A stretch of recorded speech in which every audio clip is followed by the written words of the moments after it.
Mesdames, Messieurs, bonjour. Bienvenue sur la chaîne d'Architecton. Édifiée par des génies, vous l'aurez peut-être admiré dans Assassin's Creed 2, la cathédrale de Santa Maria del Fiore de Florence.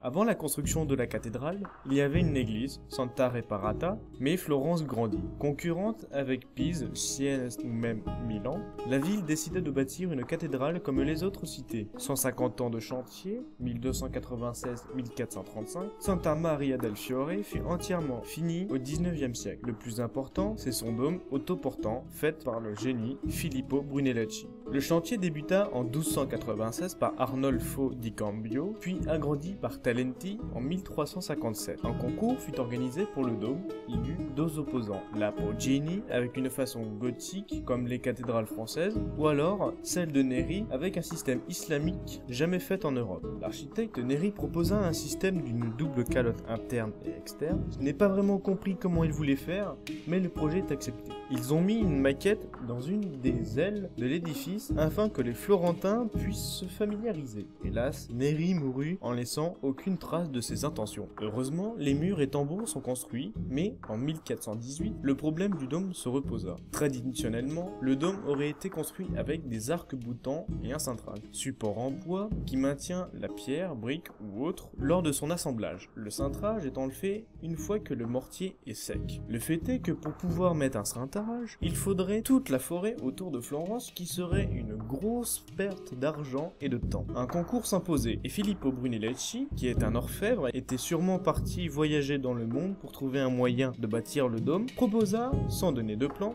un dôme autoportant, sans cintrage qui ne fera pas perdre d'argent à Florence. Aujourd'hui, non loin de la cathédrale, lors d'une rénovation, les ouvriers découvrirent une sorte de maçonnerie semblable à celle du dôme. Les chercheurs pensent que c'est ici que Brunelleschi prouva son plan. Le dôme commença à être construit en 1420, mais avant de continuer, Brunelleschi prévoit deux dômes auxquels, entre chaque, il y aurait des contreforts dans les angles et au milieu des pans. Maintenant, mettons-nous derrière Santa Maria del Fiore. Le lanternon déplace le poids qui se transmet sur les contreforts, mais le dôme s'écarte, alors des demi-dômes reprend la charge qui se redéplace sur d'autres contreforts qui envoient la force au sol.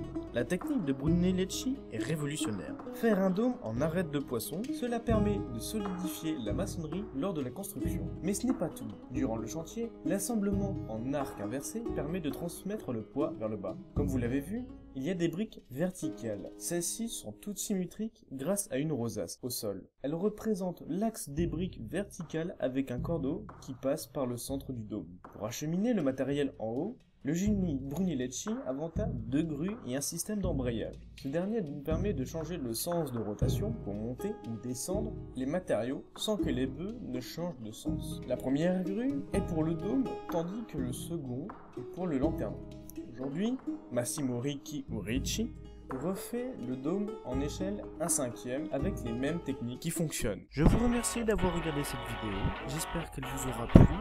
Nous nous retrouvons sur Twitter, Facebook ou même sur ma chaîne YouTube. Je vous en remercie encore et à très bientôt pour de nouvelles vidéos.